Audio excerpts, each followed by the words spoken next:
Bonjour à tous, bonjour à toutes, bienvenue dans ce webinaire de l'énergie sur l'hydrogène organisé conjointement avec la ville d'Amiens, Amiens Métropole, la communauté de communes Somme Sud-Ouest et le groupe Engie, et puis Pôle Énergie.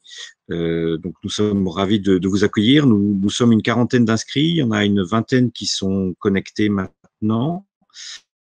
C'est vrai que c'était un peu une gageure d'organiser ce webinaire pendant juste à la sortie des vacances, mais on voit quand même que l'intérêt de beaucoup est à la rencontre de ce rendez-vous, puisque vous êtes nombreux à avoir répondu présent, et vous êtes inscrits peut-être en dernière minute hier.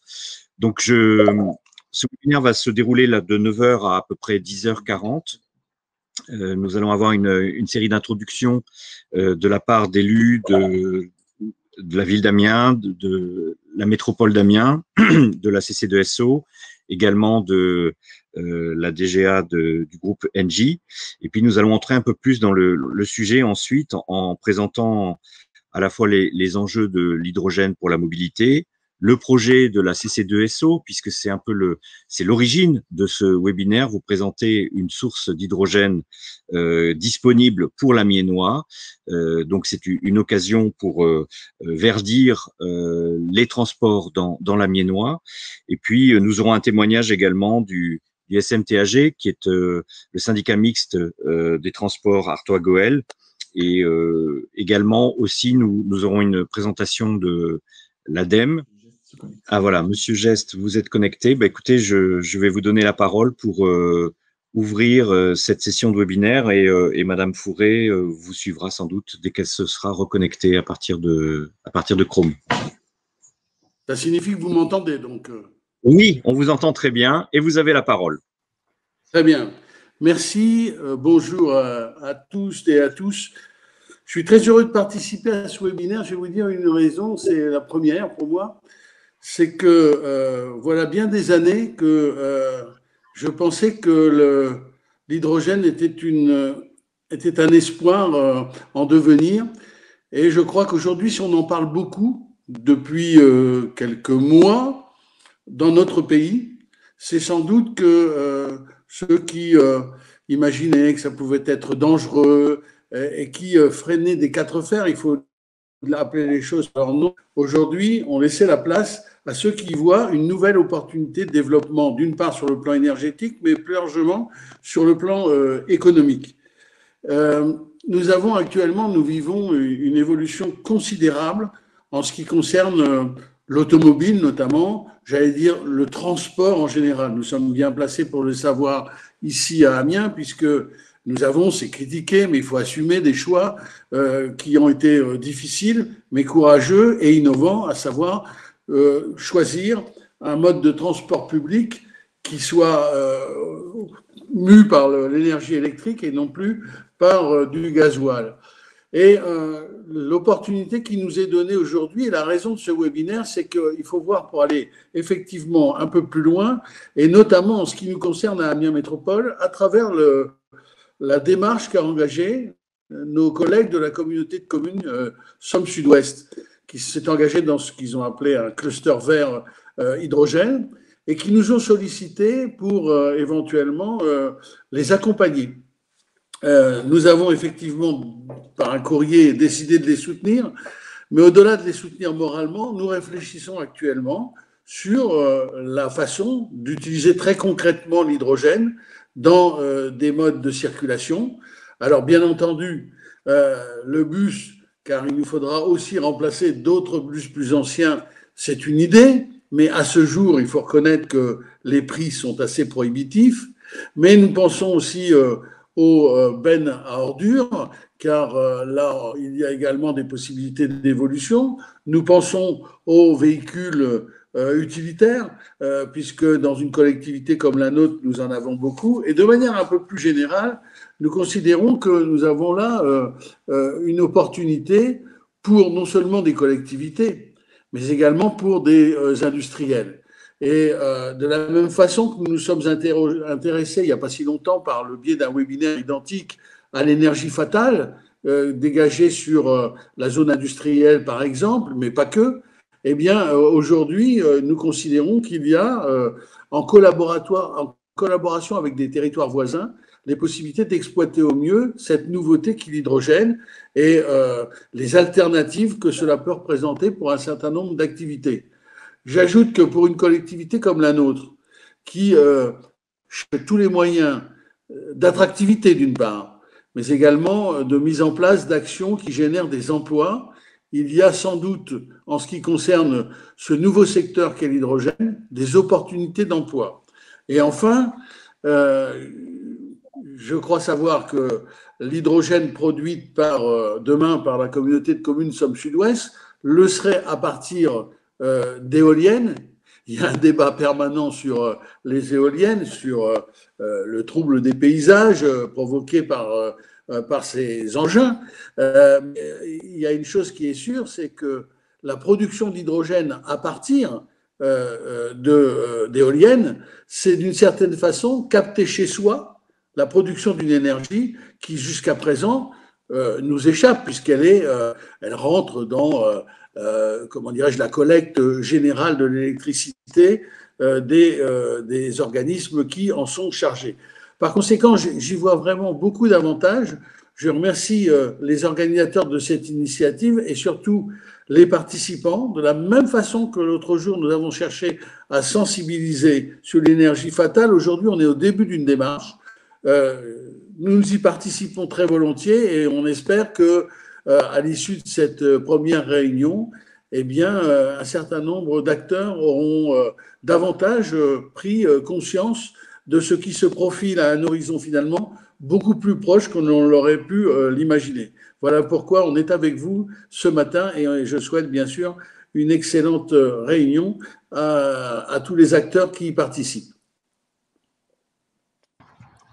Merci beaucoup, Monsieur Alain Geste, pour ce mot d'introduction. Je crois que Madame Brigitte Fourré a réussi à se connecter, alors je lui laisse la parole. Donc, un petit mot, merci de me passer la parole. Un petit mot pour rappeler que, évidemment, je m'inscris tout à fait dans la ligne de ce que vient de dire Alain Geste. Je voulais préciser que la ville d'Amiens a voté sa feuille de route autonomie énergétique à l'horizon 2050. Et pour cela, nous voulons absolument nous appuyer à la fois, bien sûr, sur une réduction importante des consommations d'énergie de notre territoire, mais aussi sur la multiplication par 7 des productions locales d'énergie renouvelable et de récupération. Et c'est dans ce cadre que s'inscrit, par exemple, le réseau de chaleur qui nous permet d'alimenter actuellement pratiquement 20 000 foyers amiénois, l'équivalent de 20 000 foyers amiénois grâce à des énergies renouvelables à plus de 60%. Et de ce point de vue, évidemment, l'hydrogène, c'est un vecteur énergétique qui permet de stocker la production d'énergie renouvelable. Il constitue par conséquent une réponse à l'intermittence des productions solaires et éoliennes. C'est la raison pour laquelle la ville d'Amiens s'y intéresse, au même titre que le stockage de l'énergie dans les batteries, sujet sur lequel Amiens est en pointe avec le hub énergie que vous connaissez. Donc évidemment, moi je suis très intéressée par ce qui va se dire au cours de ce webinaire, très intéressée aussi par l'initiative portée par la CC2SO et ses partenaires. Et je pense que c'est aussi comme cela, en multipliant les occasions de se rencontrer et d'échanger, qu'on peut avancer sur un territoire à la fois comme celui de la ville d'Amiens, d'Amiens Métropole, et puis du pôle métropolitain également, puisque je sais à quel point la CC2SO a développé des actions dans ce domaine-là depuis déjà plusieurs années. Donc je pense que c'est en multipliant les sources d'énergie et en laissant tomber aussi les a priori qu'on peut avoir parfois à l'égard de telle ou telle énergie, c'est en réagissant de cette façon-là que l'on pourra effectivement aboutir à améliorer la planète et à respecter l'engagement que nous avons pris, encore une fois, vis-à-vis de tous, d'être autonome énergétiquement à l'horizon 2050, ce qui est évidemment un objectif extrêmement ambitieux, mais que nous espérons bien arriver à mettre en œuvre. Donc, j'écouterai avec beaucoup d'intérêt le déroulé de cette session dans laquelle je compte apprendre beaucoup de choses et surtout essayer de trouver des occasions de mettre en œuvre sur Amiens les actions qui peuvent être mises en place maintenant grâce à l'évolution des techniques et aux évolutions scientifiques qui nous permettent d'envisager l'utilisation d'hydrogène dans des conditions de sécurité bien meilleures que par le passé. Voilà ce que je voulais vous dire. Donc j'attends avec attention la suite de cette session. Merci beaucoup, Madame le maire. Écoutez, voilà, on en a la ville d'Amiens, l'agglomération d'Amiens, et puis la CC2SO avec Amiens fait partie de la Somme. Alors, nous avons la CC2SO en ligne. Je vous laisse la parole, peut-être, la CC2SO, du coup, et puis on reviendra au conseil départemental après. Est-ce que vous m'entendez? Très bien, magnifique. Bonjour à toutes et tous. Alors, la difficulté de s'exprimer après un geste et bougies de forêt, c'est qu'ils ont tout dit et donc on ne sait plus quoi dire. On va essayer quand même. Bien, donc la CC2SO, c'est une vaste un vaste territoire de 900 km², 120 communes, une zone extrêmement rurale. Et il se trouve que nos 3 coms de com qui ont fusionné il y avait 3 coms de com qui ont fusionné, donc aujourd'hui CC2SO 120 communes. Nous avions en cours notre plan local d'urbanisme. Et dans ce plan local d'urbanisme, il y a ce qu'on appelle un PADD, plan d'aménagement développement durable, et les élus devaient se poser la question de que faire dans l'avenir, en particulier dans le cadre du développement économique et dans le cadre de la transition écologique. Et forcément, nous avons tenu compte de notre environnement, donc l'agriculture, donc les matériaux biosourcés, tout ce qui peut être produit par l'agriculture, la méthanisation, mais bien évidemment sous nos pieds, mais également sur nos têtes, c'est-à-dire les éoliennes. Et ces fameuses éoliennes qui créent parfois des tensions, mais qui amènent également de la richesse au sein des communes, mais aussi de la com de com, parce qu'il y a des recettes fiscales qui tombent dans nos budgets. Nous nous sommes posé la question, les élus ont estimé qu'il fallait effectivement se projeter dans l'avenir, la méthanisation, et donc ces fameuses éoliennes qui tournent parfois dans le vide puisque l'énergie électrique n'est pas utilisée, puisque le réseau n'en veut pas, le réseau Enedis n'en veut pas. Donc pourquoi ne pas essayer d'imaginer stocker? Donc l'hydrogène, c'est un moyen de stocker cette énergie électrique. Et donc nous sommes investis. Et dans le cadre de notre développement économique, nous avons imaginé une pépinière d'entreprise. Nous souhaitions lui donner une orientation. Et donc le cluster vert, c'est tous ces éléments, la méthanisation, la pyrogazéification, les matériaux biosourcés, et donc la production d'hydrogène. Voilà en gros la volonté des élus de la CC2SO. Voilà, je pense qu'on aura l'occasion de revenir sur le sujet dans le courant des débats. Merci à vous. Je passe donc la parole, si je ne m'abuse, à Brigitte. Oui, vous m'entendez? C'était un peu compliqué, hein, la connexion, excusez-moi. Donc pour le département, bien sûr, on vous remercie de nous avoir fait participer à ce webinaire, car effectivement, le département de la Somme s'engage au quotidien et sur le long terme sur les actions ou les dispositifs de soutien en faveur du développement durable et plus particulièrement dans la lutte contre les émissions de CO2. Le département s'engage bientôt aux côtés du CC2SO sur l'appel à projet de l'ADEME dans le cadre notamment du verdissement de sa flotte de véhicules. Les objectifs avaient d'ailleurs été fixés par l'Assemblée départementale dès le début du mandat à fin 2021 avec un objectif de 30% de verdissement de sa flotte. Pour vous donner un ordre d'idée, c'est 2 millions par an investis pour le renouvellement du parc automobile et d'engins, soit sur le mandat presque 10 millions d'euros en termes de montant d'acquisition. Le département a ainsi investi dans l'électrification de ses véhicules, mais aussi en achetant des véhicules roulants au GNV. Il y a eu à cet égard un partenariat avec GRDF pour la mise en place d'une station à Glizy et qui pourra se développer également sur Abbeville. Demain, cela, et on l'espère, car les constructeurs travaillent fortement sur le sujet, cela passera ainsi par l'hydrogène et j'en suis pleinement convaincue. Très intéressé donc à vous entendre sur la production d'hydrogène dans une région comptant déjà beaucoup d'éoliennes et où le solaire prend de l'ampleur ainsi que la biomasse. À noter que le département va bientôt lancer un appel à manifestation d'intérêt sur la solarisation des toitures de l'ensemble de ces bâtiments, dont nos 50 collèges. Très curieuse également à vous entendre sur les dernières évolutions technologiques et l'incitation à initier des partenariats avec les collectivités locales et les acteurs économiques. Et évidemment, enfin, très intéressé à partager avec vous sur le stockage de l'hydrogène ainsi que sur le volet mobilité verte, voilà, particulièrement. Après, je pense que sur une autre casquette avec Brigitte Fauré, on pourrait peut-être parler de la région, mais c'est vrai qu'on pense surtout pour le ferroviaire, et j'en avais plus ou moins parlé avec Monsieur Froidure, hein, c'est vrai que c'était quelque chose sur lequel on réfléchissait. Mais bon, ça, c'est sur une autre casquette, donc j'en parle que vaguement. Voilà, bah, écoutez, je suis très curieuse d'écouter la suite, et merci à vous. Merci beaucoup, Madame Lomé. Donc, je donne la parole maintenant à Cécile Prévieux, qui est directrice générale adjointe du groupe Engie. Voilà, je vous laisse mettre votre caméra, le son. Bonjour à tous. Alors, je suis très heureuse d'être là avec vous aujourd'hui parce que le groupe Engie est un groupe qui accompagne les territoires dans leur transition vers la neutralité carbone. Donc, clairement, nous sommes là pour proposer des solutions. Hein. Donc, d'abord d'efficacité énergétique, réduire les consommations.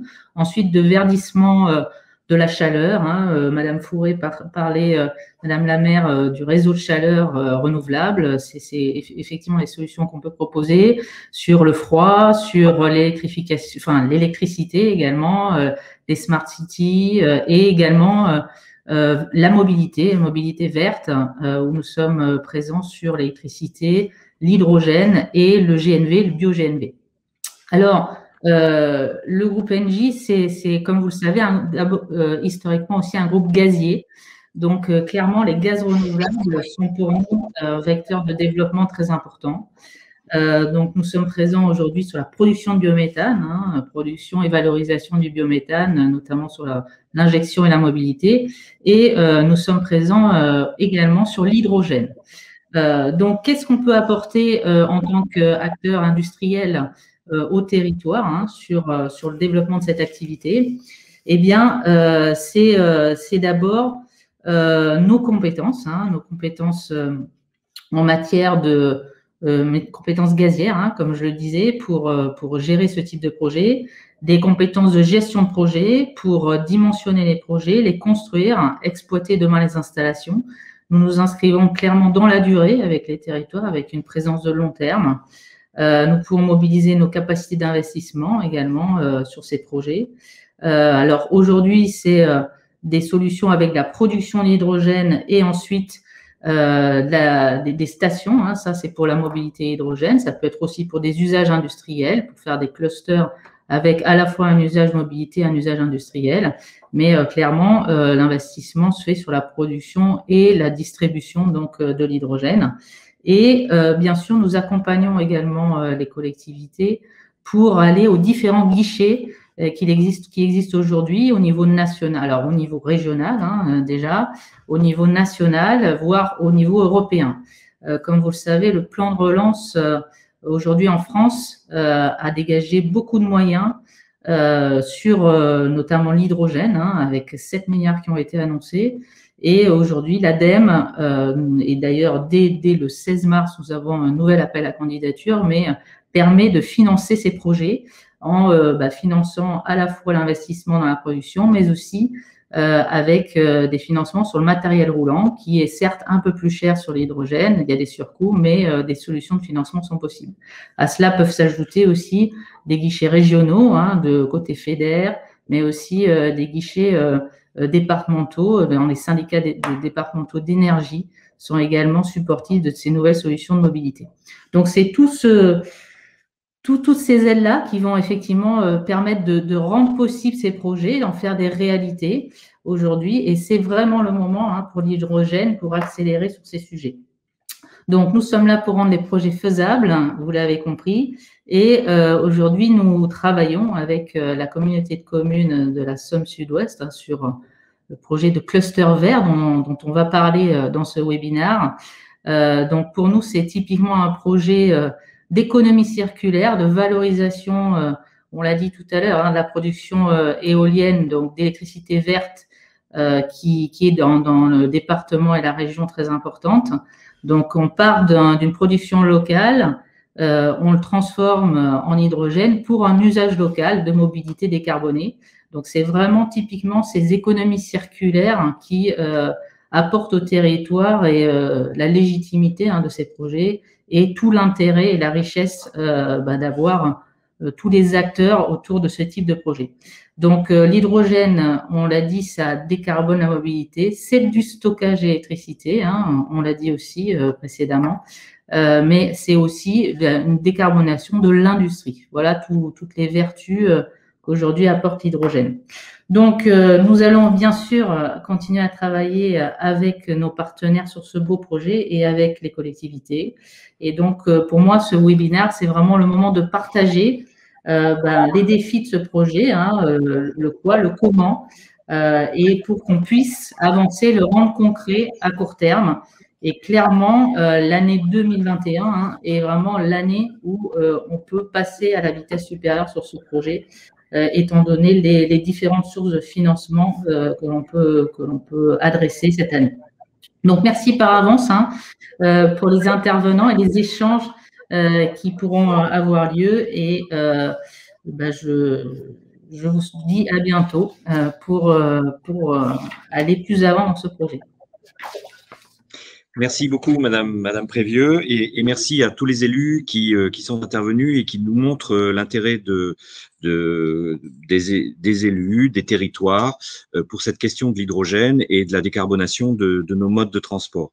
Alors, une manière d'entrer dans le sujet, c'est maintenant, ça va être de regarder une petite ou deux petites vidéos qui ont été préparées par le groupe ENGIE. Donc, je me tourne vers la technique qui va vous proposer ça et après on continuera dans nos échanges.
Voilà, merci beaucoup.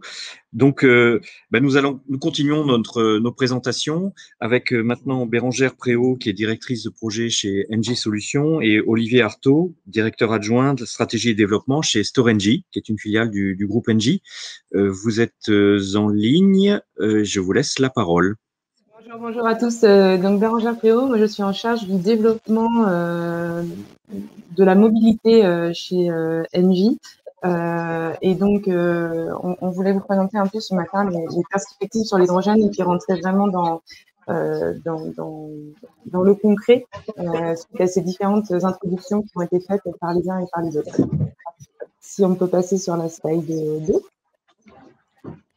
Donc pour rebondir par rapport aux vidéos qui viennent d'être présentées, il faut savoir qu'aujourd'hui en France, on produit et on consomme déjà de l'hydrogène. C'est déjà il y a déjà un marché de l'hydrogène et on consomme à peu près en France aujourd'hui 1 million de tonnes d'hydrogène. C'est de l'hydrogène qui est essentiellement produit à partir de gaz naturel et qui sert pour des usages industriels. Donc c'est surtout des industries dans le raffinage, la chimie, la sidérurgie, la microélectronique et le verre qui aujourd'hui utilisent de l'hydrogène pour leur process, pour produire pour leur production. On peut passer sur la slide suivante. Voilà, donc vous avez peut-être vu rapidement dans les vidéos, on a parlé de couleur d'hydrogène. Puisqu'en fait, du coup, cet hydrogène qui est aujourd'hui consommé en France, il est essentiellement produit à partir de gaz naturel et c'est ce qu'on appelle l'hydrogène gris. C'est un hydrogène qui contribue au changement climatique puisque ça produit des gaz à effet de serre. Mais c'est pas ce qui nous réunit aujourd'hui. Ce qui nous réunit aujourd'hui, c'est le fait qu'on a d'autres moyens de produire l'hydrogène, et notamment à partir d'énergies renouvelables. Et c'est ce qu'on va appeler l'hydrogène vert. Et cet hydrogène vert, il est particulièrement intéressant parce qu'il est, on le corrèle à la production d'énergie renouvelable, puisque comme il a été dit précédemment dans les interventions, on se retrouve à certains moments à produire des énergies renouvelables de manière excédentaire par rapport aux besoins du réseau. Et l'hydrogène nous permet, l'hydrogène vert produit à partir de ces énergies renouvelables, nous permet de stocker cette électricité qui peut être excédentaire par rapport aux besoins du réseau et déplacer sa consommation à la fois dans le temps et dans l'espace. Et donc tout l'intérêt de cet hydrogène vert est là, c'est qu'il nous permet finalement d'apporter le maillon manquant dans la chaîne énergétique pour aller vers cette transition énergétique que l'on souhaite, vers laquelle on souhaite tous aller.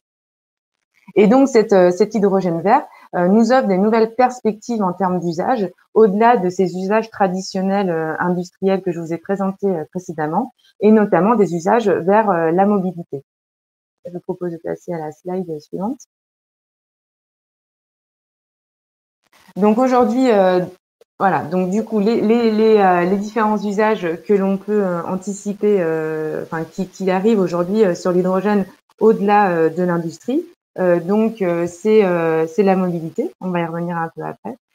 C'est du stockage d'électricité, donc pour pallier les défaillances du réseau. C'est aussi donc faire participer à l'équilibrage du réseau. Et c'est aussi des besoins, ce qu'on appelle en stationnaire, pour de l'alimentation électrique hors réseau ou avec pour faire du secours électrique. Donc il y a différents usages qui maintenant sont envisageables grâce à cette production d'hydrogène à partir d'électricité renouvelable. Si on fait un focus un peu plus sur la mobilité, qu'est-ce qu'on peut faire aujourd'hui avec l'hydrogène? Donc la slide suivante, s'il vous plaît. Donc aujourd'hui, qu'est-ce qui existe comme usage dans la mobilité?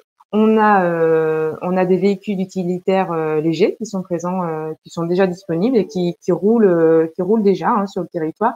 On a par exemple chez Engie une 50aine de véhicules utilitaires légers qui servent à nos techniciens pour intervenir sur leur lieu d'intervention, sur leur lieu de travail, qui sont déployés en région Île-de-France. On a aujourd'hui aussi les bus. Donc, vous avez pas très loin enfin, sur le territoire des Hauts-de-France, la station Doudin-le-Roman, hein, qui est déployée des bus hydrogène, qui est une des premières stations bus hydrogène de France. Donc aujourd'hui, les bus, c'est des véhicules qui sont disponibles sur le marché, qui sont d'ores et déjà disponibles, qu'on peut acheter. Mais effectivement, comme il a été dit précédemment, ils présentent un surcoût qui est non négligeable par rapport à leurs équivalents thermiques. Mais il y a tout un corpus d'aide qui est en ce moment déployé, notamment grâce au plan de relance, qui permet de réduire ce surcoût et de rendre cette solution plus compétitive. L'hydrogène, c'est aussi intéressant pour les bennes à ordures ménagères. Donc, on en a parlé tout à l'heure aussi sur Amiens. C'est une des perspectives qui est envisagée de convertir les bennes à ordures ménagères thermiques vers des bennes à ordures ménagères hydrogène, ce qui permet d'abaisser les nuisances à la fois sonores, aussi en termes d'émissions, puisque du coup, c'est des véhicules qui sont zéro émission, qui n'ont pas de nuisances sonores. Et donc, ce qui est important aussi à préciser, donc leur autonomie, quel que soit les types de véhicules, est comparable aux véhicules thermiques, et pour un temps de recharge qui est équivalent aussi aux véhicules thermiques. Donc, ça veut dire en quelques minutes, vous allez faire le plein, contrairement à, par exemple, à des véhicules électriques où il faut compter encore plusieurs dizaines de minutes, voire quelques heures pour avoir le plein de son véhicule. Voilà. Donc, ce qu'on va rechercher prioritairement dans les usages, c'est effectivement tous ces usages lourds que je viens de citer. Donc, le bus, la benne à ordures ménagères, et arrive sur le marché le poids lourd hydrogène. Donc, on en entend beaucoup parler. On a pas mal de constructeurs français, européens et puis internationaux qui aujourd'hui développent le poids lourd hydrogène pour sa commercialisation. Donc, on devrait avoir des premiers poids lourds hydrogène sur les marchés à partir de 2023 et une vraie montée en puissance sur l'industrialisation en 2025. Voilà. Donc, en termes de la mobilité hydrogène, c'est particulièrement intéressant pour ces usages lourds parce qu'on voit bien que la mobilité hydrogène va être complémentaire de la mobilité électrique en apportant ses capacités en termes d'autonomie des véhicules notamment. On trouve aussi d'autres usages comme le chariot élévateur. Donc ça, c'est aussi intéressant dans les centres logistiques, notamment qui sont très intensifs. Qui sont très intensifs. Les berlines, on a 2 berlines aujourd'hui qui sont disponibles sur le marché. Et puis de manière anecdotique, on a un vélo hydrogène qui est développé par un constructeur français. Et on a aujourd'hui, notamment chez Engie, des vélos hydrogènes qui permettent de communiquer autour de ce vecteur. Voilà, donc aujourd'hui, en termes d'usage, en termes de mobilité, voici à peu près le panorama de ce que l'on a. Et donc, notre vision et notre ambition chez Engie, mais bon, Cécile l'a indiqué précédemment, donc je vais aller assez vite, c'est qu'on se rend compte que vraiment l'hydrogène, c'est le maillon manquant dans la chaîne énergétique pour assurer pour aller vers cette décarbonation de l'industrie, puisque l'hydrogène nous permet d'assurer le lien entre nos productions d'énergie renouvelable d'un côté et les usages de l'électricité de l'autre. Voilà pourquoi un opérateur comme Engie croit beaucoup en l'hydrogène et aujourd'hui investit beaucoup aux côtés des collectivités et des territoires pour développer cet élément qui présente vraiment du sens à la fois en termes d'économie circulaire, mais aussi de décarbonation de l'économie. Alors, où est-ce qu'on peut trouver particulièrement l'hydrogène? Je vous propose de passer à la slide d'après.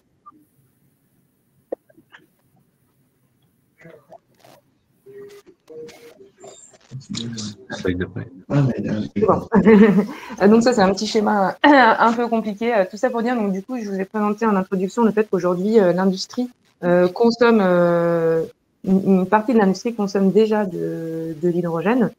Et donc, il y a tout un enjeu de verdir cet hydrogène que consomme une partie des industriels en France par de l'hydrogène qui va être issu des énergies renouvelables. Et donc là, vous avez différents moyens pour y arriver. Un premier moyen pourrait être, en fonction de la consommation de cet industriel, d'installer in situ un moyen de production en hydrogène qui va être adapté aux besoins de l'industriel. Donc là, en général, on va faire ça quand on est sur des installations de grande capacité, donc des industriels qui ont des gros besoins en hydrogène. Ça peut être par exemple des verriers. Ou alors une autre solution, c'est d'approvisionner cet industriel en hydrogène vert à partir d'une station de production d'hydrogène centralisée qui va nous permettre d'aller alimenter différents consommateurs d'hydrogène sur les territoires. Ce qui est particulièrement intéressant dans cette approche, c'est d'avoir vraiment de centraliser un peu les besoins en hydrogène sur un territoire, et on verra que c'est typiquement l'approche aujourd'hui qui est adoptée par la CC2SO pour le développement du projet, de se dire qu'il faut agréger les besoins pour avoir des unités qui soient suffisamment grosses, et ce qui nous permet d'abaisser les coûts de production, puisqu'il y a des économies d'échelle dans la production d'hydrogène. Voilà. Donc, l'industrie, c'est aujourd'hui un consommateur qui est un acteur qui a son rôle à jouer dans le développement de la filière hydrogène, puisque du coup, il en consomme pour une partie déjà, mais aussi, il y a un certain nombre d'industriels qui pourraient convertir leur process pour demain utiliser de l'hydrogène et décarboner ainsi son activité. Donc, on travaille sur ces sujets-là chez Engie avec un certain nombre d'industriels, où on se rend compte que le vecteur hydrogène pourrait venir en substitution directe de gaz naturel dans les process. Voilà, donc je vous ai mis quelques exemples dans la slide d'après de projets qu'on a aujourd'hui en cours de déploiement. Donc, on a par exemple un projet dans le sud-ouest de la France où on envisage sur une centrale de cogénération, donc c'est un moyen de production combiné d'électricité et de chaleur, de substituer le gaz naturel traditionnellement utilisé par de l'hydrogène pour vraiment abattre les émissions de CO2 sur ce site industriel. On travaille aussi avec Ariane Group sur le déploiement de l'hydrogène liquide, donc c'est encore un nouveau type d'hydrogène pour verdir les secteurs du maritime et de l'aéronautique. Je vous propose de passer à la slide d'après. Alors, l'hydrogène vert dans la mobilité, un petit focus sur le positionnement d'Engie. Donc aujourd'hui, ça, Cécile l'a aussi mentionné dans son introduction. Aujourd'hui, on est chez Engie donc producteur d'hydrogène et aussi distributeur d'hydrogène. Donc concrètement, on déploie des stations de distribution hydrogène sur le territoire français et on exploite aujourd'hui une vingtaine de stations hydrogène sur tout le territoire, dont celle pour les bus hydrogène de Lens dont on parlait tout à l'heure, mais pas que. On en a mis en service un certain nombre l'année dernière, oui, pardon. Et donc on en a plusieurs qui vont aussi rentrer en service cette année. Donc maintenant c'est vraiment une réalité. Ces stations de distribution hydrogène, elles arrivent et elles correspondent, elles vont répondre à des besoins sur les territoires. Slide d'après, voilà. Et donc je l'ai un peu cité auparavant dans ma présentation, mais ce qui est vraiment important sur l'hydrogène, c'est d'avoir cette approche d'écosystème territorial, comme ce qui est fait aujourd'hui par la CC2SO, pour agréger les différents usages, du coup, qui vont être des usages de l'industrie, des usages de la mobilité, pour mettre en place des moyens de production et de distribution hydrogène qui soient suffisamment gros pour avoir du sens d'un point de vue technique et économique, et puis répondre à des besoins identifiés sur le territoire. Du coup, Engie, on participe à la création de ce qu'on appelle ces écosystèmes pour fédérer les acteurs autour de la chaîne de valeur, autour de ces moyens de production et de distribution en hydrogène.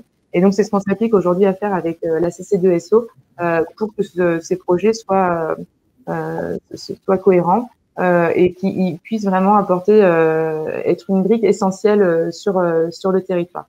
Voilà, donc aujourd'hui, chez Engie, on accompagne les collectivités sur le montage de ces projets en apportant nos savoir-faire et nos compétences. Et on va même jusqu'à investir auprès des collectivités pour permettre le déploiement de ces infrastructures énergétiques. Et donc, on a un certain nombre d'écosystèmes qui sont en cours de déploiement en France. Et donc, on a différentes. Donc, on a déjà parlé tout à l'heure de la station de d'Oudin. Vous pouvez passer, c'est bon. La station d'Oudin où on déploie des bus hydrogène. On a une autre station sur Pau. On déploie aussi des bus hydrogène. Et je voulais aussi vous faire un petit focus sur le projet de hydrogène Grand Ouest. Donc, c'est la slide d'après. Où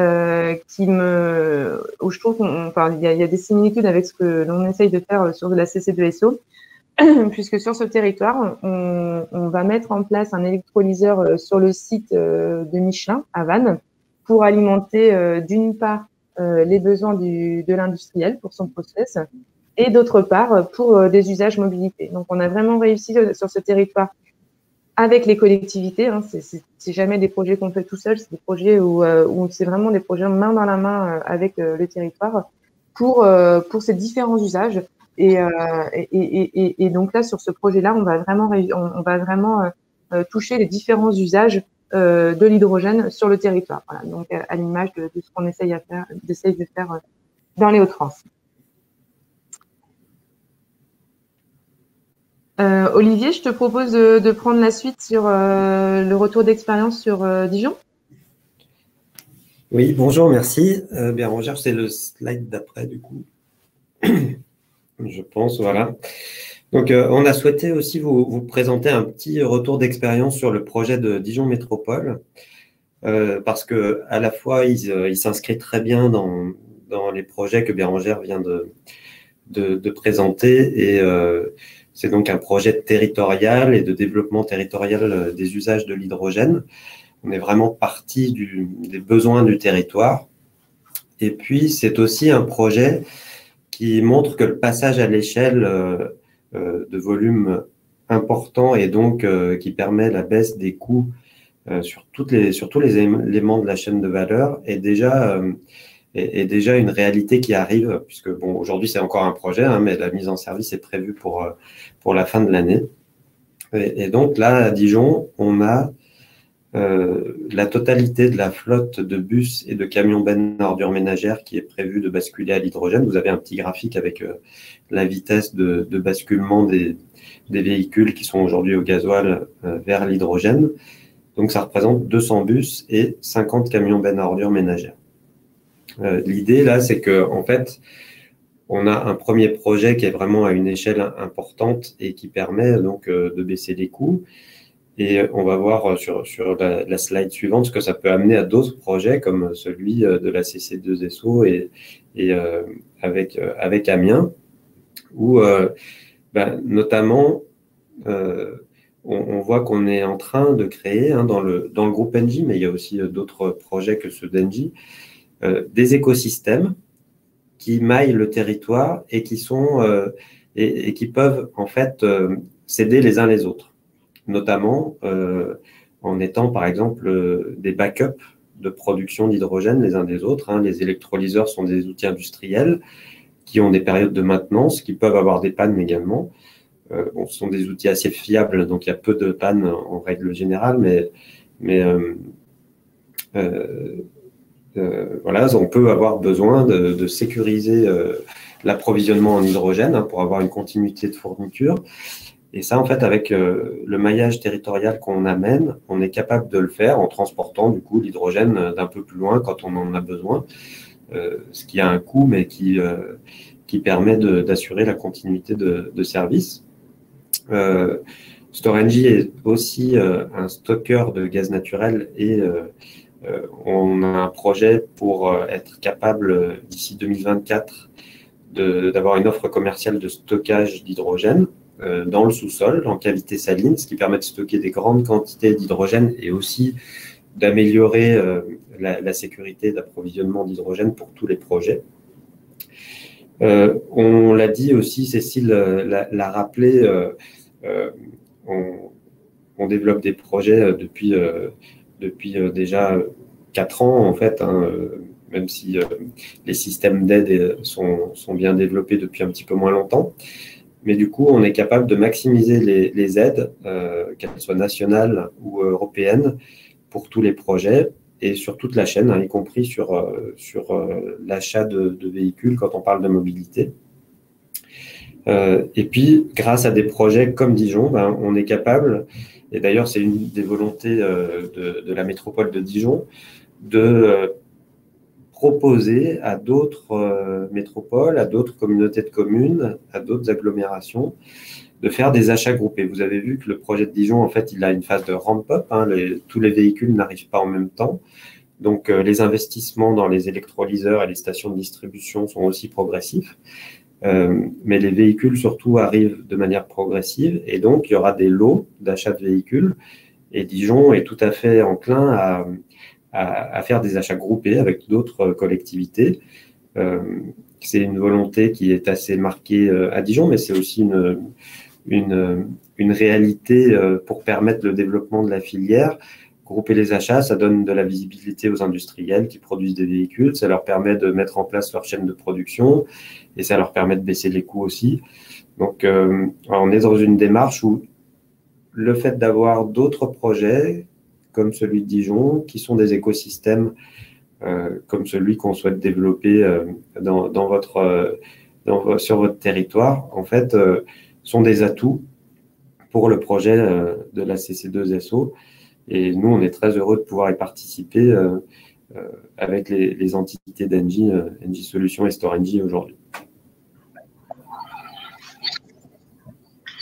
Merci Olivier Artaud et merci Bérangère. Je vais tout de suite donner la parole à la CC2SO, donc à la communauté de communes Somme Sud-Ouest, pour présenter son projet, parce que tout vient de là finalement. Voilà, c'est cette capacité de produire de l'hydrogène et après avec le groupe Engie et sa capacité que vous avez exposée de pouvoir intégrer les différents usages et avoir une approche territoriale, de pouvoir après distribuer cet hydrogène auprès des usagers.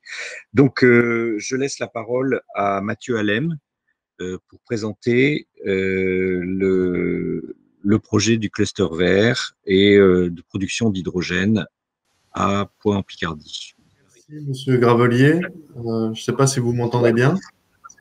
Très bien. Bon, parfait. Bonjour à toutes et à tous. Effectivement, donc on va prendre le relais pour vous présenter cette démarche d'écosystème à l'échelle du département de la Somme et initiée et animée par la communauté de communes Somme Sud-Ouest, accompagnée par le pôle énergie et par l'agence de développement et d'urbanisme du Grand Amiénois. Donc tout d'abord, très rapidement, Monsieur Desfos l'a présenté en préambule. L'idée, effectivement, c'est de vous présenter cette démarche qui est en fait un réseau d'acteurs, plus d'une quarantaine d'acteurs dans le domaine de la recherche, mais aussi des entreprises, des énergies renouvelables, également des organismes de formation et d'enseignement supérieur qui travaillent sur des projets à expérimenter. En premier lieu, sur la communauté de communes de Somme Sud-Ouest, puisque le cluster vert fait partie intégrante du projet de territoire de cette communauté de communes. Et là aussi, en collaboration et dans la recherche de synergie avec l'agglomération amiénoise. On y reviendra davantage en détail. Donc l'idée, effectivement, c'est de travailler sur ce contexte territorial-là à trois échelles. Donc la communauté de communes de Somme Sud-Ouest, qui est un peu l'épicentre de ces démarches innovantes, le pôle métropolitain du Grand Amiénois, que vous pouvez voir également en vert, donc intégrant l'agglomération amiénoise, et plus largement le département de la Somme et le versant sud au sens large des Hauts-de-France. Ensuite, sur la slide suivante, on va pouvoir voir le positionnement stratégique de ce réseau d'entreprises et d'acteurs, le cluster vert, donc dédié aux valorisations énergétiques des ressources territoriales. Et ça, c'est vraiment le cœur de ce positionnement, valoriser les ressources locales du territoire, donc à travers trois piliers que l'on fait interagir et dans lesquels vont s'inscrire les projets, et notamment ce projet Somme Hydrogène vert. Donc un premier pilier, énergie durable. Un second pilier autour des matériaux biosourcés et de seconde vie.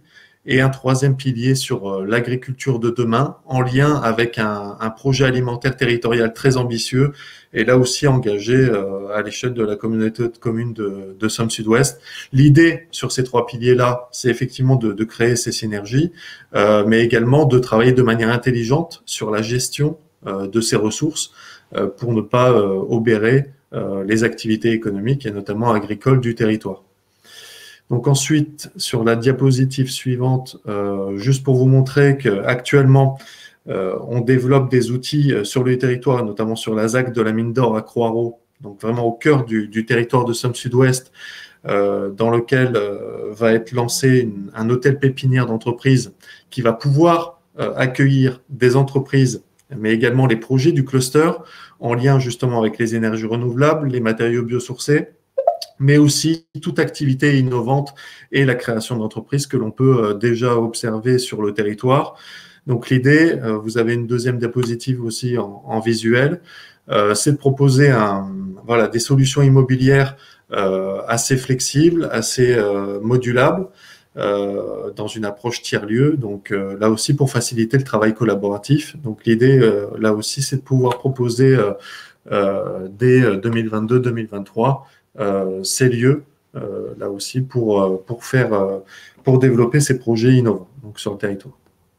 Ensuite, si on rentre un peu plus dans les détails sur le pilier qui va nous intéresser aujourd'hui, puisque l'objet est de vous présenter la production d'hydrogène vert, sur le pilier donc énergie durable, ce que vous allez voir ensuite, voilà, c'est déjà des objectifs très clairement affichés et travaillés avec le pôle énergie, c'est-à-dire des objectifs qui sont déjà affichés dans le plan de relance national, de tendre vers l'indépendance énergétique et la souveraineté économique des territoires, de structurer des filières d'excellence circulaire, c'est-à-dire qui vont vraiment travailler sur à la fois les ressources locales, mais également leur recyclage sur le long terme, de participer au développement d'une filière de production et de distribution d'hydrogène vert en France, on l'a déjà évoqué, d'encourager et d'accompagner donc la décarbonation de l'industrie, mais également décarboner la mobilité, notamment lourde, par la conversion, l'acquisition de véhicules hydrogène, en tout cas alimentés avec de l'hydrogène vert produit localement. Et pour cela, donc on a quantifié et identifié les ressources présentes sur le territoire de Somme Sud-Ouest que l'on peut mobiliser à court et moyen terme, que ce soit sur l'éolien, puisque les parcs éoliens sur le territoire produisent une énergie d'origine renouvelable colossale. On a plus de 20 parcs, plus de 200 mâts, 450 MW de puissance installée, plus de 650 gigawattheures en production, donc ce qui est colossal. Également un volet biomasse, et notamment biomasse agricole, où on pourrait mobiliser notamment 20 000 tonnes de biomasse, notamment d'origine agricole, de manière annuelle, uniquement pour produire de l'hydrogène vert. Donc, ce qui veut dire que cette biomasse-là, on l'a ici ciblée sur ce projet-là, mais le potentiel est beaucoup plus vaste que cela. Et également une ambition politique qui est de déployer le photovoltaïque, alors non pas sur des terrains vierges ou agricoles, mais plutôt sur les toitures, les friches, notamment les friches d'activité, et les autres délaissés également. Donc voilà. Ensuite, sur la diapositive suivante,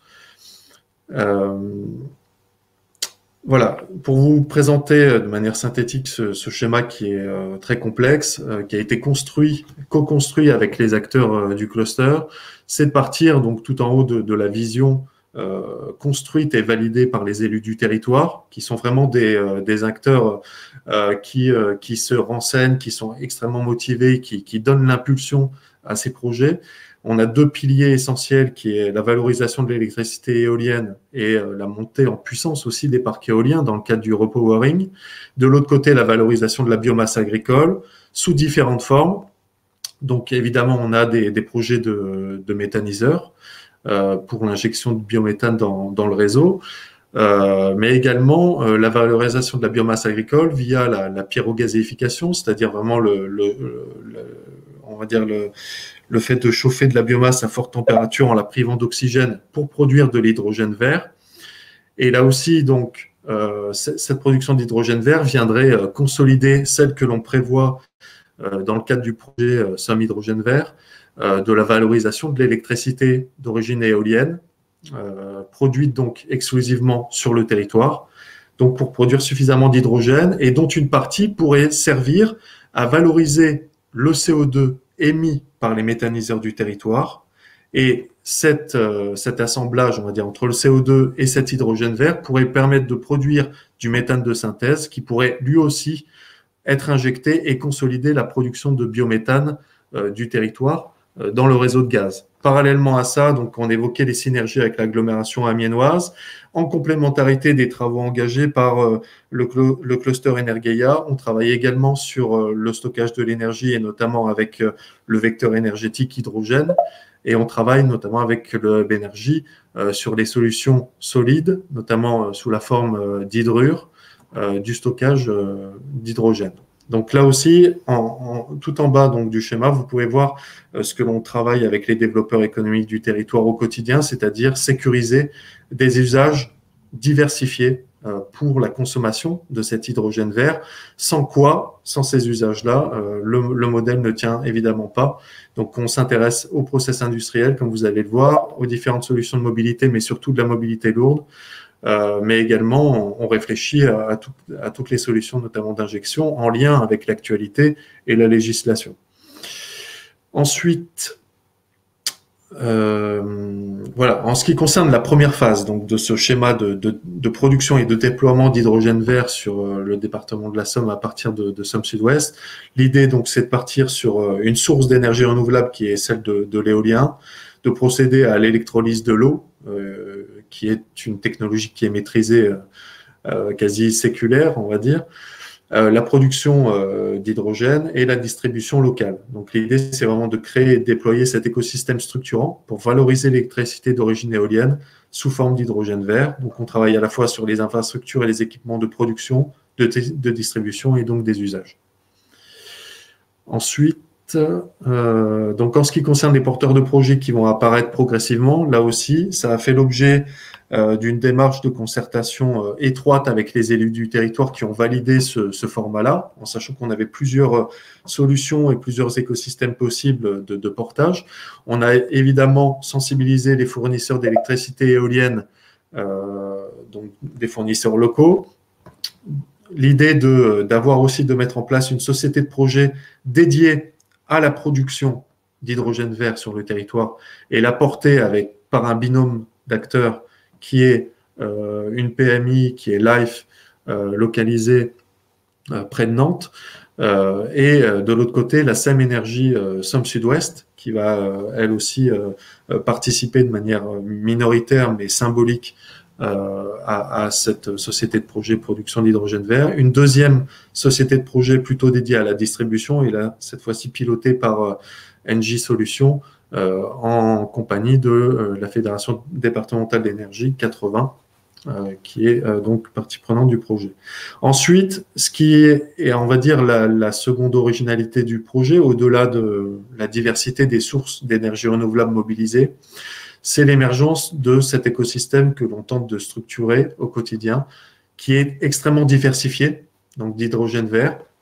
D'un côté, à gauche, vous avez, on va dire, le monde de l'entreprise, où on va s'intéresser aux usages, aux débouchés en termes de mobilité logistique du dernier kilomètre, de la mobilité logistique indoor, et notamment les chariots élévateurs, la question des transporteurs privés, mais aussi des process industriels, notamment en lien avec les verreries de la Glace Vallée sur la vallée de la Brenne, donc qui est vraiment sur la frange du territoire de Somme Sud-Ouest. À droite, vous avez l'écosystème, on va dire, public des collectivités, où on travaille évidemment avec Amiens Métropole ou le conseil départemental 80 sur les transports collectifs. Donc, le président Gest l'a évoqué en préambule. Plusieurs réflexions qui sont engagées et qui sont encore à affiner. Les flottes de véhicules utilitaires, légers ou plus lourds, et également la collecte des déchets, notamment les bennes à ordures ménagères. Mais également, ce que l'on a évoqué dans notre schéma global, c'est la possibilité aussi de mobiliser une partie de cet hydrogène pour valoriser le méthane, le CO2 des méthaniseurs. Pardon. Ensuite, donc pour avancer sur la présentation, une évolution prévisionnelle de la production d'hydrogène vert sur le territoire par type de ressources, c'est-à-dire d'abord en partant donc de cette électricité éolienne, puis en intégrant la biomasse agricole et pour finir l'électricité photovoltaïque lorsqu'on aura développé des solutions qui nous paraîtront pertinentes pour stocker du surplus d'électricité photovoltaïque sur le territoire, ce qui n'est pas le cas aujourd'hui. Mais l'idée, c'est vraiment de partir sur un schéma aujourd'hui qui est de progression qui est conceptuel, puisqu'on peut faire monter en fonction des usages, tout sera dicté par les usages, en fonction des usages, de monter en puissance plus rapidement sur la production d'hydrogène vert à partir d'éolien, ou même d'intégrer la biomasse agricole plus tôt dans le temps en fonction de ces usages. En tout cas, on est parti sur ce schéma-là dans le cadre de la candidature ADEME que l'on va déposer le 16 mars prochain, avec un objectif de production à terme, donc en 2030, qui est fixé à 2,4 tonnes par jour et qui, comme vous pouvez le voir, peut concerner une grande diversité d'usages, notamment en matière de mobilité. Voilà, et enfin pour conclure, la timeline sur le projet Somme Hydrogène Vert, donc tout en haut 2019 avec les premières réflexions engagées avec les acteurs du cluster, l'organisation du projet, la maturation du projet avec la recherche de partenaires, la réponse que l'on a formulée au printemps 2020 sur l'appel à manifestation d'intérêt de l'ADEME sur l'hydrogène, avant même l'apparition du plan de relance et de ses priorités. Et enfin, notre prochain objectif, c'est ce dépôt de candidature qui est essentiel pour le territoire et plus largement pour le département de la Somme. La candidature donc sur l'écosystème hydrogène à déployer sur notre territoire, donc en partenariat avec les différents acteurs que l'on vous a présentés. Voilà. Très bien, merci beaucoup. Ah, il y a de l'écho. Voilà, alors merci beaucoup pour cette présentation. Alors, on peut rebondir tout de suite sur cet appel à projet de l'ADEME, effectivement, qui est pour vous essentiel parce qu'il va vous permettre d'obtenir des financements complémentaires. Et l'enjeu, justement, c'est, à travers ce webinaire, c'est de pouvoir susciter l'intérêt de flottes existantes aujourd'hui qui souhaiteraient passer à l'hydrogène. Alors, peut-être que dans le laps de temps, d'ici le 16 mars, le temps est trop court pour arriver à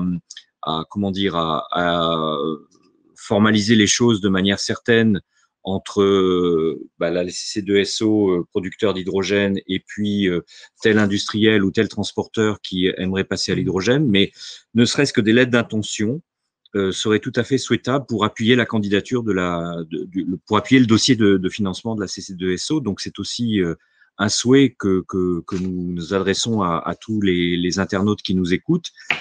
Si cette question vous intéresse, de revenir vers la CC2SO, vers Engie ou vers nous, pour que nous puissions intégrer dans le dossier de financement ne serait-ce que des lettres d'intérêt pour porter cette candidature que nous pourrons finaliser par la suite, sachant qu'évidemment il y a déjà un certain nombre de sociétés, de transporteurs qui ont émis un intérêt certain pour utiliser l'hydrogène dans les années à venir.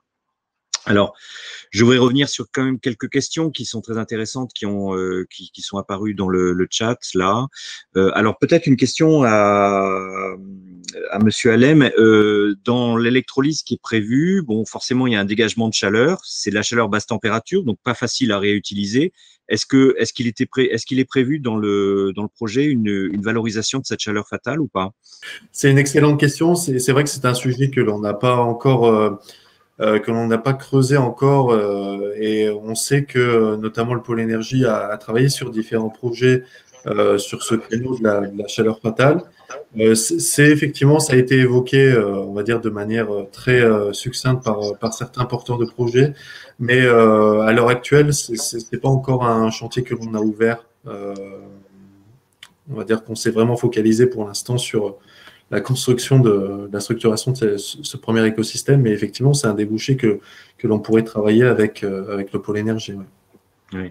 Alors, il faut dire à nos internautes que la chaleur qui est dégagée par un électrolyseur, elle est quand même basse température, donc elle n'a pas une exergie formidable, donc elle est difficilement valorisable. Mais une idée, ça peut être des serres, par exemple. Les serres agricoles peuvent tout à fait utiliser ce genre de chaleur. Il faut simplement mesurer les quantités, voir comment ça peut s'orchestrer. Alors, l'autre question, c'était sur les rendements par rapport à voilà le rendement de l'électrolyse, le rendement des batteries. Bon, et je vois que Madame Préau a tout à fait bien répondu, c'est-à-dire qu'il faut bien comprendre que l'hydrogène, sa vocation première, c'est de transformer de l'électricité qui est intermittente dans une énergie pérenne. Donc c'est parce qu'on a cet hydrogène qu'on va l'utiliser. Donc il faut pas tout à fait comparer l'hydrogène à l'électricité et de fait son intérêt est surtout pour les transports lourds, donc et vient ajouter de la capacité aux batteries et l'hydrogène finalement s'utilise toujours sur une voiture qui est elle-même électrique, puisqu'en fait l'hydrogène va produire de l'électricité pour donc ça vient en complément des batteries. Voilà. Alors je ne sais pas s'il faut encore ajouter quelque chose là-dessus, mais c'est des questions effectivement qui sont importantes.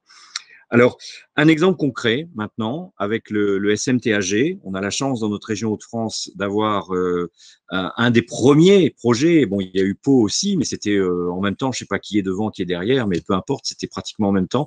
On a la chance d'avoir ce projet de bus hydrogène qui existe dans notre région. Donc, on a une présentation par vidéo complète donc de Monsieur Benoît Descamps, qui est le directeur de la communication du syndicat mixte des transports Artois-Gohelle. Donc, on lance la vidéo et on se retrouve après. Merci.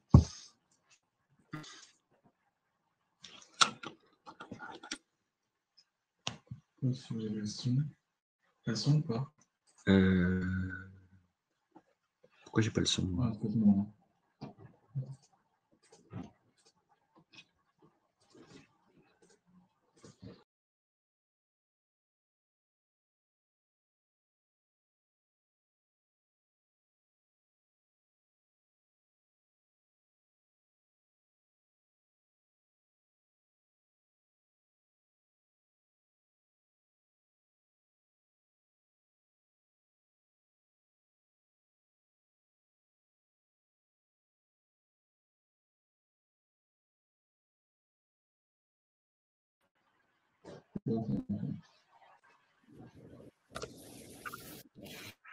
Bonjour, bienvenue. Je me présente Benoît Descamps, responsable de la communication du syndicat mixte des transports qui exploite le réseau Tadao. Donc, nous sommes le réseau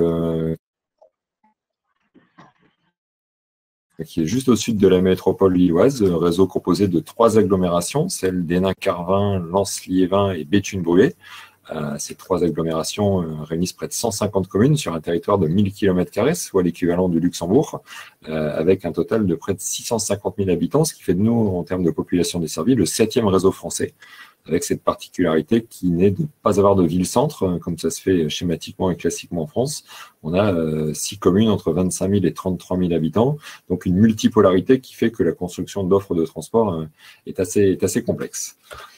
Sur le principe, et avant de rentrer dans le vif du sujet et la partie hydrogène et cette fameuse ligne de bus entièrement exploitée hydrogène, on va remettre un tout petit peu ce projet dans son contexte, à savoir celui de la refonte globale du réseau Tadao, refonte qui a eu lieu au printemps 2019, où le syndicat mixte des transports a mis en œuvre 7 lignes de bus à haut niveau de service qui n'existaient pas auparavant. Le réseau s'appuie aussi sur 40 lignes régulières, un peu de transport à la demande, les lignes TER qui font aussi partie de l'offre, on pourra en reparler plus longuement tout à l'heure, et des circuits scolaires qui répondent aux besoins des 82 établissements scolaires du territoire. En termes de chiffres, on a un peu moins de 500 véhicules qui circulent le matin et le soir en heure de pointe, et un peu plus de 500 personnes qui sont employées par le réseau, dont un peu plus de 350 conducteurs. Ce qu'il faut savoir, c'est que ce réseau s'appuie sur les lignes de bus à haut niveau de service qui ont réclamé des aménagements spécifiques. Pour rappel, ces lignes s'étalent sur 32 communes et près de 115 km. pour lesquels on assure une priorité complète au bus, soit par l'aménagement de carrefours à feu, on a un peu plus de 200, soit par la création de couloirs bus, soit des couloirs d'approche, soit des couloirs bus intégraux, qui représentent près de 70 km sur les 115. Donc, chantier non négligeable, 2 ans de travaux qui ont permis d'aboutir au printemps 2019 au lancement de ce nouveau réseau qui fait la part belle à la priorité bus. Donc, cette ligne, les 3 premières sont cadencées aux 8 minutes et au quart d'heure en heure de pointe et en heure creuse, les 4 autres aux 15 et aux 30 minutes. Et je parlais tout à l'heure brièvement du TER. L'offre TER est comprise chez nous pour les abonnés dans leur abonnement, à savoir vous utilisez indifféremment le bus et le train en illimité sur le territoire. Pour rappel, la gamme tarifaire, on est à 5 € par mois, bus plus train illimité si vous êtes à moins de 26 ans, et le abonnement tout public est à 28 €. Sachant que la moitié peut être prise en charge par votre employeur, le cas échéant. Donc, je disais, un nouveau réseau qui a coûté près de 415 millions d'euros, qui est globalement l'investissement sur la période 2013-2020, où effectivement près de 250 millions d'euros de travaux ont été réalisés. On avait à un moment près de 280 fronts de chantier sur le territoire pour faire avancer ce projet et le fait qu'il sorte dans le calendrier qui était établi par nos élus. On a renouvelé une grosse partie de la flotte avec près d'une 50aine de bus hybrides 18 mètres. On a construit 2 dépôts, on en a rénové 2 autres. On a changé le système d'aide à l'exploitation et à l'information voyageurs. On a aussi changé le système de billettique, quelques ouvrages d'art. Et donc, le projet hydrogène était un peu la cerise sur le gâteau. L'objectif des élus dans ce nouveau réseau, outre d'améliorer l'offre de mobilité proposée aux habitants, était d'offrir une mobilité qui soit aussi plus verte, plus vertueuse. Donc ça s'est d'abord traduit par l'achat uniquement désormais de bus à minima hybrides, mais on voulait aller encore plus loin et les élus, Laurent Duport-Jean-Tête, maire de Liévin et président du SMT, voulaient faire de ce projet quelque chose de fort et ça s'est traduit par une ligne entièrement exploitée avec des bus à hydrogène, donc ce sera la bulle 6 qui est exploitée entre Brouet et Auchel, on y reviendra tout à l'heure. Mais voilà, on est sur une enveloppe d'un peu moins de 10 millions d'euros sur un projet à 415 millions d'euros. Donc on voit effectivement que ce n'est pas un projet à part entière, mais bien une partie d'un projet beaucoup plus vaste que cette simple ligne hydrogène. Nous sommes allés effectivement chercher des subventions pour pouvoir financer ce projet, donc auprès de l'État avec les différents appels à projets, auprès de la région, du FEDER, auprès des collectivités membres. Alors malheureusement, on est parti un tout petit peu tôt pour l'ADEME, qui devrait se rattraper pour notre cas sur les extensions à venir de cette ligne. Mais voilà, donc on est parti très tôt, on a essuyé pas mal de plâtre, notamment en termes de demande de subventions qui étaient un petit peu inédites sur ce secteur, là où elle se démocratise un peu plus aujourd'hui. Mais voilà, on a su trouver les ressources pour faire en sorte de mener à bien ce projet. Donc, qu'est-ce que cette ligne de bus, la bulle 6 100% hydrogène? Je vous propose tout d'abord une petite vidéo explicative et on continuera par la suite avec plus de détails techniques.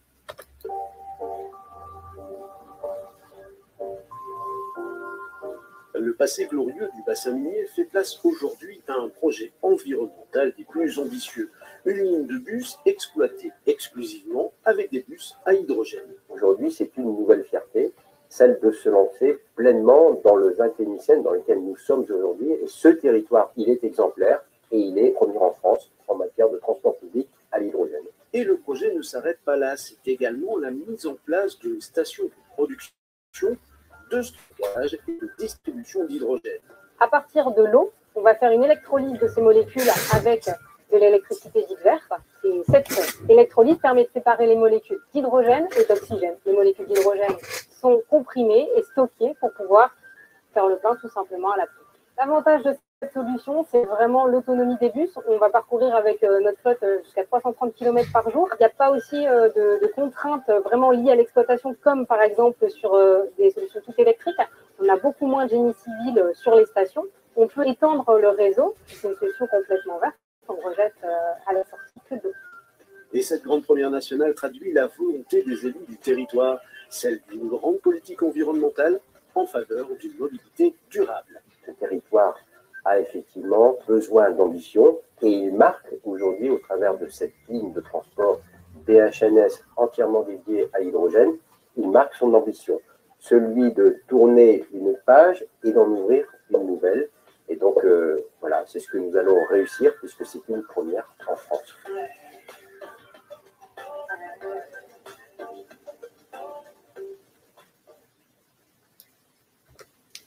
Donc voilà, c'était la vidéo de présentation où vous avez vu Laurent Duporge, donc président du SMT, maire de Liévin, et Sophie Mazur, qui était l'ingénieur en charge de ce projet au sein du syndicat mixte des transports. Donc cette ligne représente aujourd'hui un peu plus de 13 km et elle s'étale de Bruay à Auchel. Encore une fois, Bruay, on est aux alentours de 25 000 habitants. On est sur des communes beaucoup plus modestes sur les 3 autres qui sont traversées. Aujourd'hui, cette ligne est exploitée avec 5 bus hydrogène, sachant qu'on a commandé 6, le dernier étant un bus de réserve pour nous permettre de maintenir une exploitation en 100% hydrogène, et chaque bus fait environ 70 000 km à l'année. Sans rentrer dans le détail, mais on est tous conscients du fait que la solution hydrogène a des vertus avant tout en termes d'environnement. Un bus diesel, c'est 90 tonnes de CO2 rejetées dans l'atmosphère chaque année contre 0 pour un bus hydrogène. Et au-delà de ça, le fait de produire sur place notre hydrogène fait que les seuls échanges gazeux qu'on ait avec l'atmosphère, avec le monde extérieur, ce sont les rejets d'oxygène pur, de dioxygène, qui sont émis par la station lors de l'électrolyse de l'eau. Donc voilà, c'est plutôt quelque chose de plutôt très intéressant, avec près de l'équivalent de 56 hectares de forêt qui sont l'équivalent en oxygène rejeté par cette station chaque année, ce qui est là aussi très, très vertueux. Un petit point sur la station de production. Donc, notre partenaire sur cette opération était Engie à travers sa filiale GNVR. Station de production qui est implantée sur le dépôt de Houdin, donc juste au sud de Bruay. Là aussi, j'ai 2 petites vidéos d'explication. La première est un petit time-lapse qui vous permet de voir comment s'est passée la construction de l'usine, et après on verra son fonctionnement juste ensuite.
Donc maintenant, nous allons vous présenter le fonctionnement de la station en tant que telle. Donc, sur le principe, électrolyse de l'eau, donc avec notre partenaire Engie pour la fourniture de la station et McPhy pour la fourniture de l'électrolyseur. Comment ça fonctionne aujourd'hui? On achète auprès d'Engie des certificats qui nous garantissent l'électricité d'origine France et verte, donc issue de l'éolien, de l'hydrolien, du solaire. Donc cette électricité est redressée, c'est en continu. On exploite l'eau du réseau, l'eau classique, avec un déminéralisateur.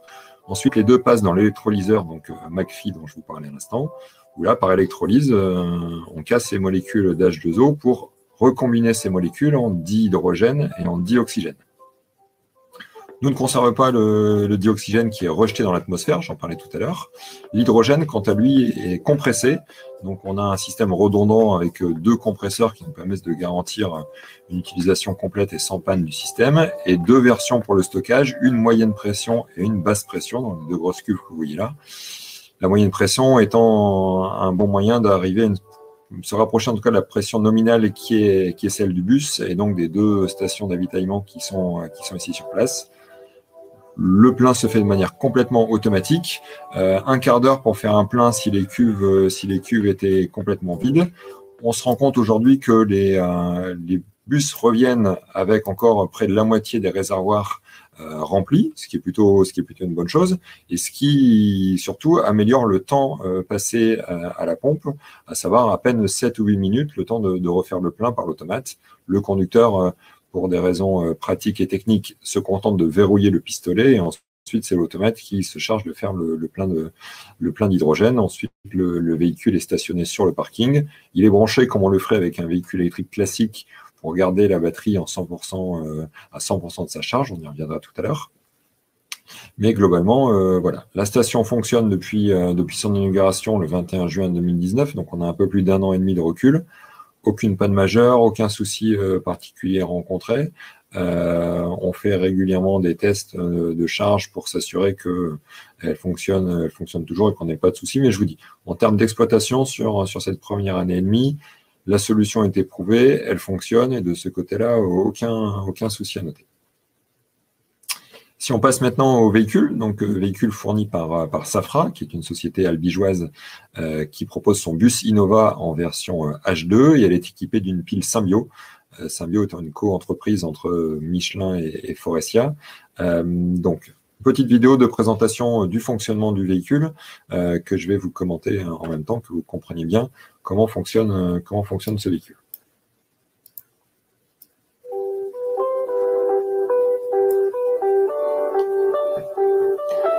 Donc, bien évidemment, ce véhicule a été habillé à nos couleurs et aux couleurs du réseau en général. Une grande partie vitrée à l'arrière. Un véhicule plutôt original dans sa conception et dans son style.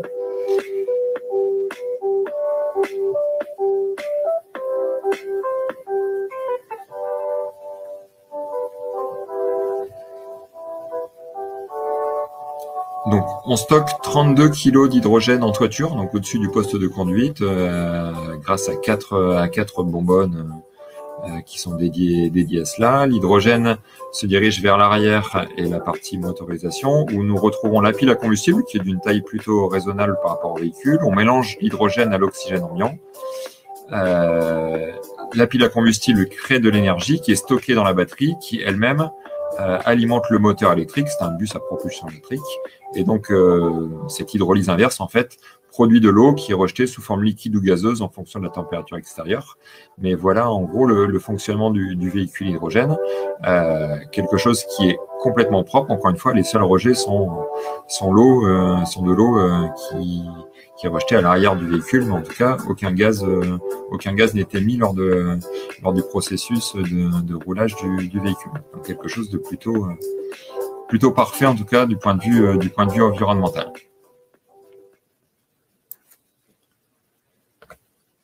Ce véhicule, on a commandé les 6 premiers véhicules du constructeur. Pour rappel ou pour information, lorsque les appels d'offres ont été passés, ce véhicule n'était pas encore homologué en France. Donc, on a fait un pari en se lançant dans cette solution hydrogène. Le pari a été constant, tant dans la fabrication et la construction de la station de production que dans le marché qui nous liait à Safra pour enfin obtenir ces véhicules. Donc, l'homologation a été obtenue en cours de marché et les 6 véhicules qui nous ont été livrés étaient les 6 premiers de la série, voire ce qu'on appelle de la pré-série.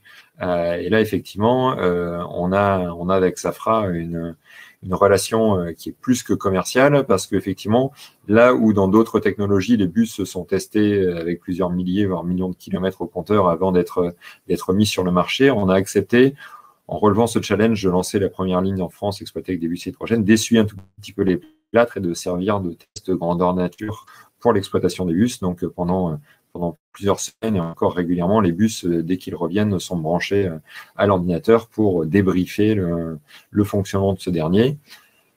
Fonctionnement qui a été plus ou moins aléatoire, effectivement, sur les premiers mois où la pile fonctionnait, le bus fonctionnait, mais la communication entre les deux était parfois compliquée et engendrait des pannes qui pouvaient être bloquantes par moment. La situation a eu tendance à se normaliser au fur et à mesure de l'avancée et des rotations qui étaient faites par nos bus pour arriver aujourd'hui à une situation qui est stabilisée avec des bus qui fonctionnent et une technologie qui semble être éprouvée aujourd'hui. Donc c'est plutôt un pari d'avenir qui a été fait, mais un pari qui semble payant aujourd'hui, où effectivement les bus fonctionnent. Et là, encore une fois, il faut louer l'investissement des industriels. On parlait tout à l'heure de McPhy et d'Engie, mais aussi de Safra et Symbio, qui étaient partie prenante au projet et qui ont œuvré grandement pour que ce projet soit une pleine réussite, chose qui est le cas aujourd'hui. Quelques mots sur le bus. Donc, je vous en ai parlé tout à l'heure, près de 30 kg d'hydrogène qui sont embarqués, mais là où aujourd'hui le véhicule est annoncé donné constructeur avec 330 km d'autonomie, on s'est vite rendu compte qu'on pouvait aller largement au-delà et dépasser quelquefois les 400 km d'autonomie. Comment ça fonctionne aujourd'hui? Le véhicule part avec une batterie chargée à 100%, donc j'en parlais tout à l'heure, il est stationné sur le dépôt, sur des emplacements où il y a une prise de type véhicule électrique classique. Donc la batterie part à 100%. Le véhicule étant full électrique sur batterie de 100% à 85%. Et quand la batterie atteint 85%, la pile à combustible se met en route pour maintenir cette charge de batterie à 85%. Et une fois éventuellement les réservoirs d'hydrogène vides, vous avez encore 85% de la batterie pour rentrer au dépôt. Mais aujourd'hui, on se rend compte que voilà, avec une moyenne située entre 195 et 200 km par jour réalisée par nos bus sur notre ligne Bull 6, on est largement en deçà de l'autonomie des véhicules, ce qui nous permet d'avoir une réserve suffisante pour parer à toute éventualité, ce qui nous permet aussi de gagner du temps en termes d'exploitation pour les conducteurs. Et on se rend compte, effectivement, Transdev et les conducteurs qui sont employés par le réseau nous confirment qu'effectivement, on n'a pas plus de contraintes avec un bus hydrogène qu'on l'a avec un véhicule diesel classique, où on rentre, on fait le plein d'hydrogène comme de diesel en à peine plus de temps, et on va stationner son bus sur le parking et l'affaire est jouée. Donc, en termes d'exploitation, on a pas mal d'avantages. Il est à noter aussi que ce véhicule présente la particularité d'avoir un pack énergie à l'arrière qui est amovible. Donc, on peut retirer, il y a un troisième essieu, et on peut retirer la batterie et la pile à combustible pour un entretien, mettre un rack qui comprend les mêmes éléments, dit rack de secours, entre guillemets, pour éviter d'immobiliser le véhicule le temps qu'on fasse de la maintenance sur la batterie ou sur la pile. Donc, ce qui est plutôt aussi là un avantage en termes d'exploitation pour le réseau. On a créé un atelier de maintenance aussi pour ce projet, donc construction d'un dépôt complet sur lequel on a ajouté une partie dédiée à l'hydrogène. Alors, sans rentrer dans le détail, c'est un dépôt qui est aux normes ATEX, anti-explosion, avec des détecteurs d'hydrogène situés au sol, et situés aussi les petits chapeaux que vous voyez en hauteur, qui sont reliés au système de ventilation en toiture. L'hydrogène est un gaz volatile, et le simple fait de ventiler le dépôt en cas de détection permet de parer à tout problème lié à la combustion d'hydrogène, qui part en torchère, ça n'explose pas, c'est plutôt un gaz qui brûle. Donc, là aussi, en termes de normes, on a essuyé pas mal de plâtre comme on l'a fait avec les véhicules, ou quand vous construisez un tel dépôt ou une telle station, le cahier des charges n'existait pas à l'époque, et on a fait en sorte, avec tous les industriels parties prenantes, de faire les choses le plus intelligemment possible pour que cela se passe du mieux possible, et c'est ce qu'on a fait. Et aujourd'hui, on se veut démonstrateur et pour montrer à tout à chacun que cela est possible, et que même si tout n'existe pas et tout n'est pas normé aujourd'hui en France, si l'envie et les compétences sont là, on peut se lancer dans un tel projet et avoir effectivement un réseau qui fonctionne et qui est 100% propre, en tout cas pour cette ligne en particulier. Un petit mot, si on veut, sur le calendrier, pour vous donner un ordre d'idée calendrier très serré. 2015-2016, l'idée née d'une discussion entre le président Laurent Duporche et le président de région de l'époque qui s'appelait Daniel Percheron, qui lui avait dit voilà, la région va vous suivre, mais plus vous serez innovant et plus on vous suivra en termes de subventions. Donc c'est de là qu'est venue l'idée de cette ligne hydrogène et on a commencé les opérations sur la construction du dépôt au printemps 2017. On a attribué les marchés. La station a été inaugurée en juin 2019 pour la station de production. Les bus ont été présentés, pareil, le 21 juin 2019 pour rentrer en service commercial à l'automne 2019. Donc, ça va en novembre 2019. Donc, il y a presque un an et demi maintenant d'exploitation de cette ligne de bus à haut niveau de service full hydrogène. J'ai essayé d'être clair et succinct.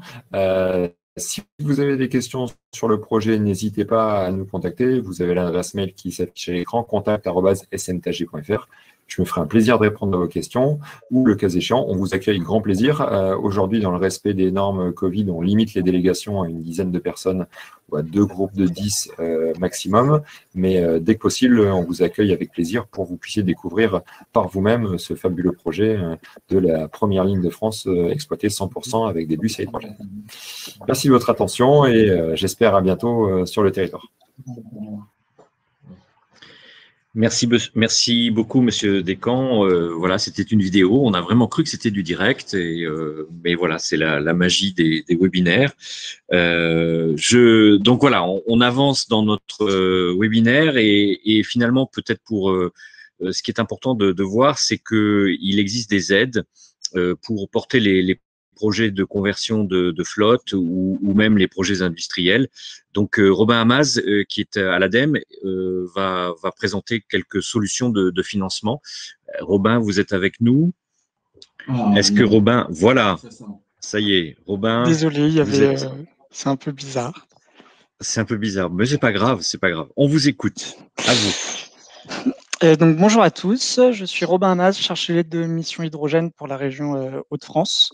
Donc, c'est-à-dire que je suis en charge d'accompagner les entreprises ou les collectivités qui souhaitent porter un projet hydrogène sur le territoire et répondre à l'appel à projets écosystèmes territoriaux. Donc, je les accompagne jusqu'au dépôt de leur dossier et ensuite, je suis en charge de l'instruction du dossier.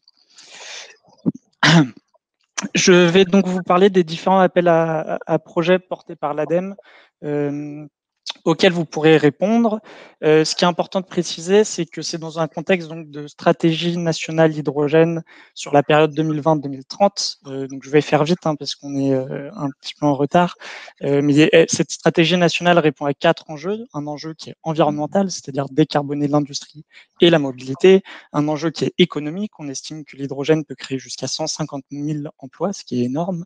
Un enjeu de souveraineté énergétique, c'est-à-dire devenir indépendant au niveau du territoire et au niveau de notre énergie, et un enjeu de souveraineté technologique, c'est-à-dire savoir maîtriser les technologies sur notre territoire.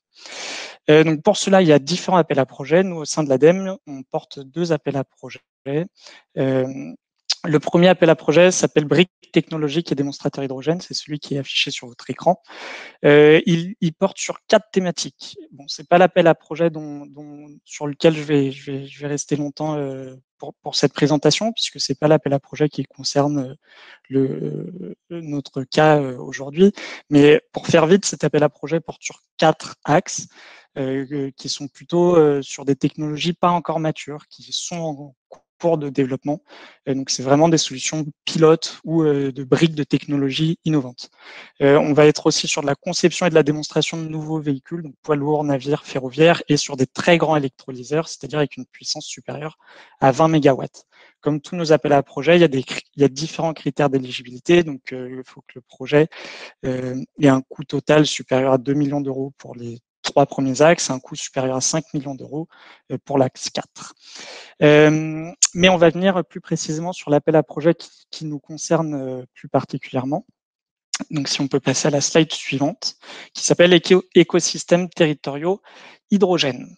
Donc, l'objectif de cet appel à projet, c'est donc le premier objectif, c'est substituer aux usages actuels d'hydrogène, notamment dans l'industrie, un hydrogène qui est carboné, c'est-à-dire un hydrogène gris, à un hydrogène vert. C'est-à-dire donc par l'implantation d'électrolyseurs, décarboner l'usage d'hydrogène dans l'industrie. Le deuxième objectif, c'est de développer les usages de l'hydrogène dans la mobilité lourde. À nouveau, hein, il l'a été dit, selon nous, l'hydrogène a un usage plus intéressant dans la mobilité lourde. Donc c'est pour ça qu'au sein de l'ADEME, on met l'accent sur la mobilité lourde. Et le troisième objectif, c'est de développer des usages stationnaires, donc comme l'alimentation à quai pour des bateaux, ou bien des groupes électrogènes pour l'événementiel ou le BTP. Il y a différents critères d'éligibilité. Donc il y a un projet qui doit comporter un volet production d'hydrogène et un volet usage de l'hydrogène. On fait attention à que 50% de l'usage de l'hydrogène soit sécurisé.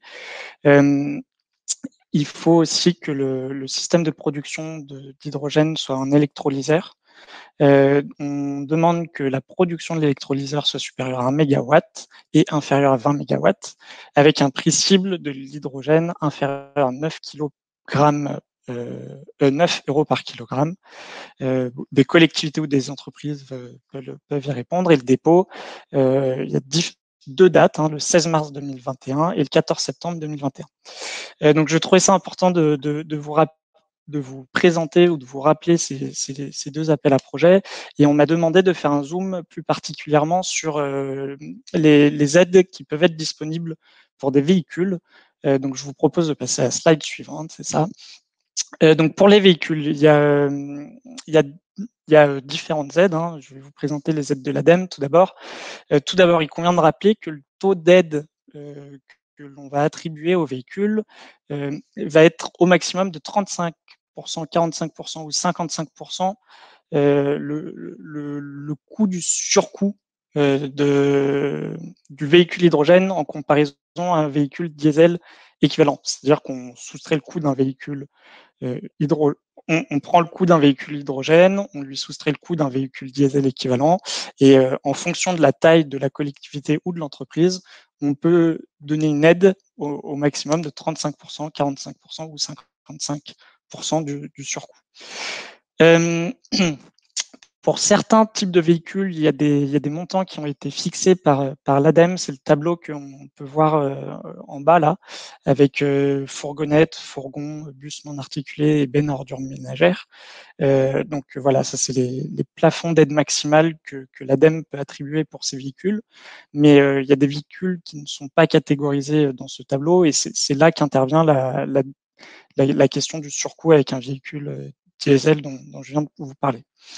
Il est important également de souligner que pour les bus de 18 mètres, donc vraiment de 18 mètres, si le bus est plus petit, ça ne rentre pas dans ce cas-là. Donc pour les bus de 18 mètres, pour les autocars et pour les poids lourds, pour l'instant, l'ADEME ne va aider que sur du rétrofit. Il y a également d'autres aides avec 10 000 euros de la région et une aide de l'État qui vient d'être créée de 30 000 euros par bus et de 50 000 euros par poids lourd. Donc sur ces deux aides, je suis un peu vigilant parce qu'on a demandé à nos juristes de vérifier que les deux aides sont cumulables, mais normalement que les aides sont bien cumulables avec nos aides de l'ADEME, mais normalement il y a pas de problème et toutes ces aides sont cumulables. Je vous propose de passer à la slide suivante, qui va mettre l'accent sur le fait qu'au sein de l'ADEME, on va faire particulièrement attention au profil d'usage des véhicules, c'est-à-dire qu'on demande vraiment de justifier un recours à un usage hydrogène par rapport à un véhicule électrique ou bio-GNV. Pourquoi ? Parce que pour un véhicule hydrogène, on est vraiment sur des coûts relativement élevés. Donc on va demander une justification en comparaison à des solutions moins chères, c'est-à-dire électriques et GNV. Pour donner un ordre d'idée, l'hydrogène par rapport à une solution électrique a un sens pour des véhicules utilitaires légers à partir de 130 km par jour, Et pour un bus, la solution hydrogène a un sens à partir de 200 km par jour.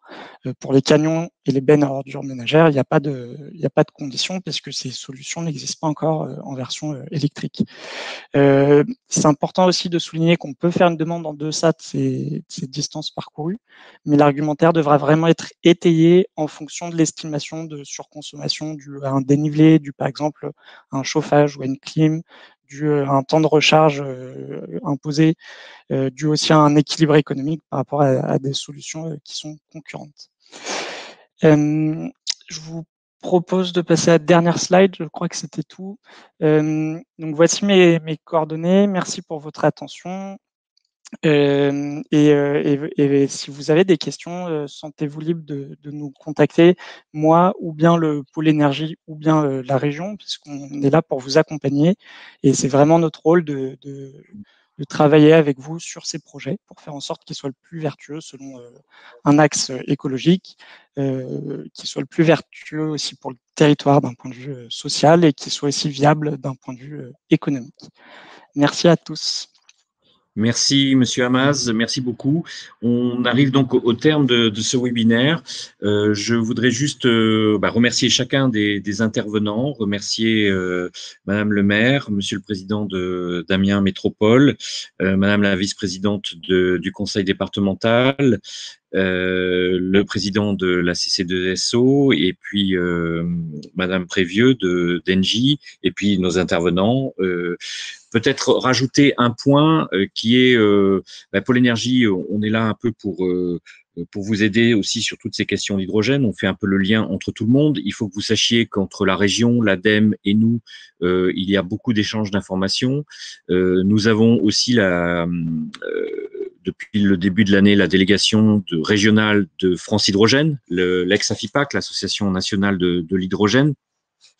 Donc, on peut aussi vous aider à réfléchir à vos questions. Nous aidons la CC2SO à préparer son dossier pour la demande de financement pour l'appel à projet dont on a parlé à l'instant. Donc, on peut vous accompagner. Ce qui est important, c'est que si vous avez un souhait, si vous posez des questions par rapport à l'hydrogène, il faut que vous vous manifestiez parce que c'est le point de départ. C'est le point de départ. Forcément, les questions, ce passage à l'hydrogène ne se fera pas comme ça d'un coup de baguette magique. Il y a plein de questions auxquelles il faut répondre, des questions de rentabilité, des questions techniques, des questions de maintenance, des questions pratiques. Voilà. Et donc, il faut examiner les choses, mais tout part de votre manifestation d'intérêt. Et peut-être aussi c'est justement à force de ces multiples manifestations d'intérêt qu'on arrivera à mutualiser des besoins, à pratiquer, comme cela a été dit à un moment pour Dijon par exemple, s'adresser à des centrales d'achat pour diminuer les coûts. Bref. Cet hydrogène c'est une chose nouvelle. La Somme avec la CC2SO a la chance d'avoir une ressource grâce à l'éolien. Alors l'éolien puisque l'éolien est là, utilisons-le à 100% grâce au fait de pouvoir stocker de l'hydrogène. C'est ça l'idée de base. Après cet hydrogène, bien sûr, il faut lui trouver un débouché, que ça soit côté industrie ou côté mobilité. Il peut y avoir plein de débouchés possibles. Donc, il faut regarder ces questions. N'hésitez pas à vous manifester pour que, pourquoi pas, la Somme devienne un département hydrogène, le département hydrogène de la région Hauts-de-France. En tout cas, c'est le vœu que je souhaite à ce département. Un mot encore, dernier mot, il a été cité, mais pas beaucoup finalement, circuit court. Il me semble que c'est là l'intérêt aussi de cette molécule d'hydrogène, c'est de pouvoir consommer l'énergie que l'on produit sur place. Et c'est le souhait de tous nos citoyens aujourd'hui, c'est le souhait c'est la tendance de notre monde de vouloir disposer de ses propres sources d'énergie, d'avoir une autonomie énergétique. Donc, ce projet va dans ce sens. En cela, il est tout à fait exemplaire et il mérite toute votre attention. Je vous remercie à chacun de votre participation et puis à bientôt par voie de mail, de téléphone. N'hésitez pas à nous contacter. Et merci encore à tous nos participants et merci pour votre attention. Je vous souhaite une très bonne journée. Au revoir.